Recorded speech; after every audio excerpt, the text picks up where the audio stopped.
गौर कीजिएगा, भारत बांग्लादेश के रिश्ते बहुत अच्छे थे। जब से अमेरिका जो है वो भारत से नाराज हुआ है, क्योंकि वो चाहता था कि भारत को हम चाइना के खिलाफ प्रॉक्सी के तौर पर यूज करें। भारत ने साफ मना कर दिया कि वो हमारा उनका अलग मैटर है, हम आपके कहने पर उन पर हमला नहीं करेंगे। जब हमको लगेगा कि चाइना हमारे लिए थ्रेट है तो जरूर हम हमला करेंगे, पर हम आपके कहने से नहीं करेंगे। इस बात से अमेरिका जो है वो नाराज हो गया। तब से भारत के ऊपर केवल हमले हो रहे हैं, लगातार भारत को धमकियां दी जा रही हैं, हिंदुओं के ऊपर हमले हो रहे हैं। और अमेरिका और समस्त पश्चिमी देश सब चुपचाप बैठे हुए हैं, क्योंकि वो जानते हैं कि हमारे कहने पर ये सब हो रहा है। और वो ऐसा करवा क्यों रहे हैं?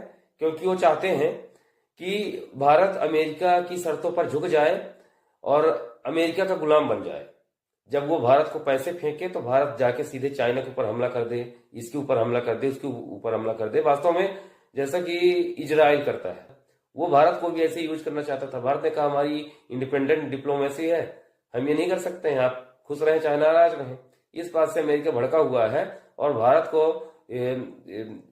डिस्टर्ब करने के लिए वो ऐसे ऐसे षड्यंत्र रच रहा है। अब भारत को इस चुनौती से पार पाना होगा। भारत कैसे इस चुनौती से पार पाएगा, ये देखने वाली बात होगी, क्योंकि ये बहुत बड़ी गंभीर समस्या है।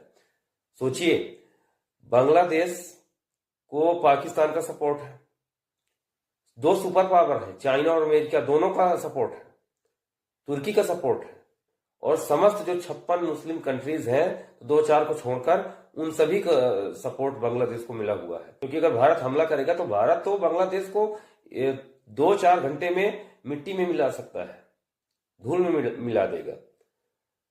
पर प्रॉब्लम यह है कि बांग्लादेश के सपोर्टर बहुत हैं इस समय, जो उसके सपोर्ट में खड़े हुए हैं। अमेरिका तो सबसे बड़ा सपोर्टर है।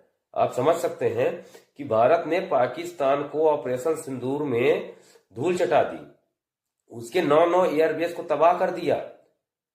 फाइटर जेट्स F-16 जो उनमें खड़े हुए थे एयरबेसेस पर, वो ध्वस्त हो गए और आतंकियों के ठिकाने पर हमला किया, उनको मार गिराया। वो खुलेआम आकर मीडिया के सामने रो भी रहे थे कि हमारा पूरा परिवार खत्म हो गया। इसके बावजूद वेस्टर्न कंट्रीज और अमेरिका ये प्रोपेगेंडा फैलाते रहे कि भारत युद्ध में हार गया है, और पाकिस्तान भी यही करता रहा। तो ऐसा नहीं कि भारत बांग्लादेश को हरा नहीं सकता, भारत बांग्लादेश को आसानी से हरा देगा। लेकिन इसके बाद जो प्रोपेगेंडा है, प्रोपेगेंडा मशीनरी जो वेस्टर्न कंट्रीज और मुस्लिम कंट्रीज के पास है, उनसे भारत कैसे निपटेगा, सबसे बड़ी चुनौती ये होगी।